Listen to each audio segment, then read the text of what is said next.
Today is November 25th, 2025. This is Read Through the Bible. Hi, everyone. Have you ever thought about how things in history could be different? Like if different events would take place and how different it would be. Like, is there something that comes to your mind at all? Yeah, like Abraham Lincoln and the Civil War. Like if things had turned out differently with the Civil War. Yeah. Or if the French hadn't helped the Americans in the Revolutionary War and we had lost. And Yeah, and I'm particularly thinking about the Civil War. And just if, our nation stayed divided, we would have been United States, states in the north and states in the south. And that is exactly the scenario of what we're looking at in 1 Kings chapter 12, is that there was a civil war and there was an Israel north and an Israel south. Right. And we're going to read about how that all took place today. And Israel in the north was named Israel. Israel in the south was actually renamed Judah. Right. Although they did it without fighting battles. Yes. There's a lot of battles in the Old Testament here, but not over the splitting of the nation. Yeah, and so it was sort of like just a fissure, just a split. They just all agreed to split. Yeah, so maybe it wasn't a civil war, but it ended up the same if there'd be the northern states and the southern states. Okay, so let's read about it. All it has to do with Solomon died, and as we read in chapter 11 yesterday, Rehoboam, his son, reigned in his place. The ESV heading says Rehoboam's folly. And indeed, that's what we see. It's Rehoboam's foolishness that caused the nation to split. Here we go, verse 1. Rehoboam went to Shechem, for all Israel had come to Shechem to make him king. And as soon as Jeroboam, the son of Nebat, heard of it, for he was still in Egypt, where he had fled from King Solomon, then Jeroboam returned from Egypt. And they sent and called him, and Jeroboam and all the assembly of Israel came and said to Rehoboam, "Your father made our yoke heavy. Now therefore lighten the hard service of your father and his heavy yoke on us, and we will serve you." He said to them, "Go away for 3 days, then come again to me." So the people went away.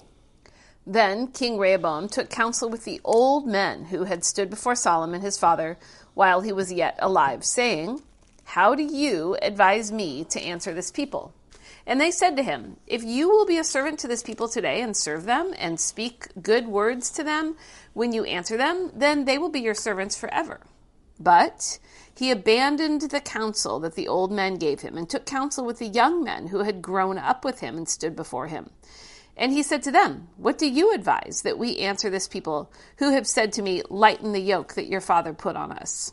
And the young men who had grown up with him said to him, "Thus you shall speak to this people who said to you, 'Your father made our yoke heavy, but you lighten it for us.' Thus you shall say to them, 'My little finger is thicker than my father's thighs.' And now whereas my father laid on you a heavy yoke, I will add to your yoke. My father disciplined you with whips, but I will discipline you with scorpions." We get a little glimpse there of how things were under Solomon's rule. And Solomon was very wealthy, but I think he taxed the people heavily. How are they so rich? Right. And why are these people complaining about the heavy yoke that Solomon put on them? I think it reflects on what it really was like under his rule to some extent. That's very good.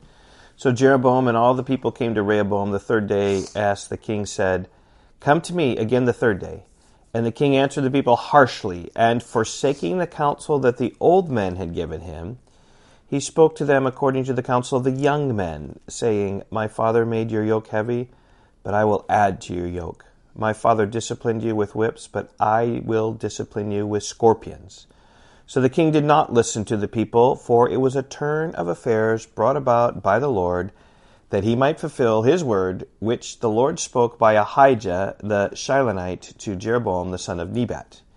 And you remember that word was what we talked about yesterday, when Ahijah, took this garment, broke it into 10 pieces, or 12 pieces, and gave 10 of them to Jeroboam, said, "You're going to reign in the north." So this was all, yes, it was Rehoboam's folly, but it was a turn from the Lord, really to punish Solomon, and yet show his faithfulness to David, keeping the southern kingdom, Judah, alive and well, from which the Messiah would come.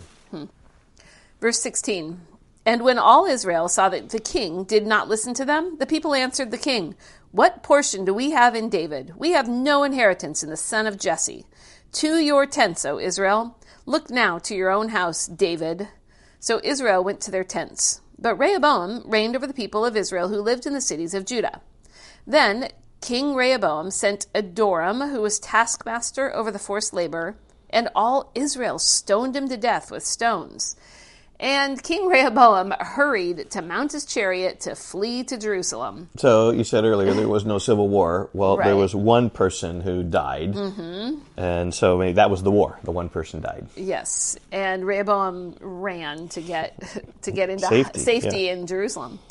So Israel has been in rebellion against the house of David to this day, which is, I think, so sad. This nation that should have been united, they are in rebellion against each other.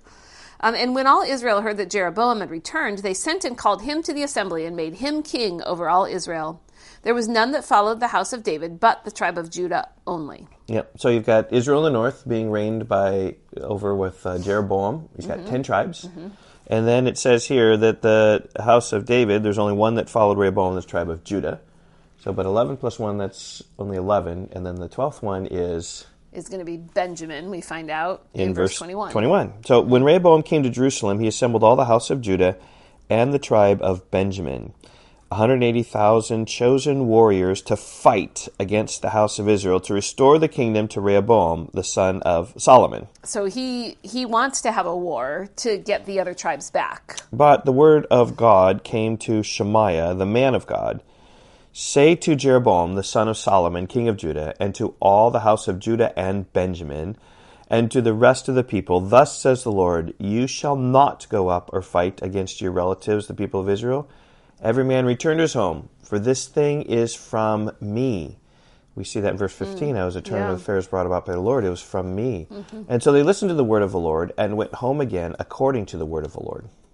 Verse 25, then Jeroboam built Shechem in the hill country of Ephraim and lived there. He went out from there and built Penuel. And Jeroboam said in his heart, now the kingdom will turn back to the house of David.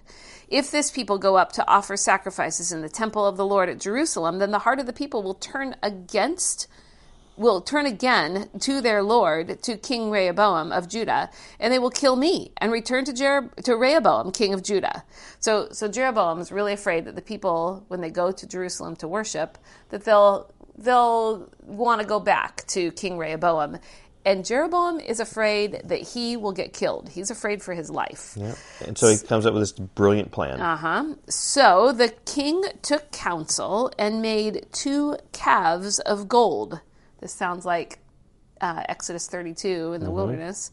And he said to the people, you have gone up to Jerusalem long enough. Behold your gods, O Israel. Even sounds more like Exodus 32. Yeah. That's what Aaron said in verse 4 after he'd made the golden calves. Behold your gods who brought you up from the land of Egypt. It's like he's quoting Aaron because he says, behold your gods, O Israel, who brought you up out of the land of Egypt. Yeah. And he set one in Bethel, Which is in the south. right on the border with Judah. Yep. And he put the other, and the other he put in Dan. Which is way north. Way at the north, yep. Then this thing became a sin, for the people went as far as Dan to be before one. He also made temples on high places and appointed priests from among the people who were not of the Levites. And Jeroboam appointed a feast on the 15th day of the 8th month, like the feast that was in Judah, and he offered sacrifices on the altar. You know, what's so interesting about that is if you know your feast, the Jewish feasts, you know they all happen in the first month and the seventh month. So all of a sudden have this feast in the 8th month is just then, jarring. Yeah, and then Jeroboam, is offering sacrifices, and he's appointing priests who are not Levites. It shows how bad it's going from the beginning. Yeah. So he did in Bethel, sacrificing to the calves that he made, and he placed in Bethel the priests of the high places that he had made. He went up to the altar that he had made in Bethel on the 15th day in the 8th month, in the month that he had devised in his own heart. Well, there's a little subtle sort of thing that he's devising his own self-styled religion. Not what God gave him. And he instituted a feast for the people of Israel and went up to the altar to make offerings. Okay, so the kingdom splits. 10 tribes in the north and 2 tribes in the south. Judah and Benjamin, named after Judah. Rehoboam's reigning in the south. Jeroboam's in the north. And you can see how bad Jeroboam's reign was. How it started. Yeah. Okay, we'll see you tomorrow. Goodbye.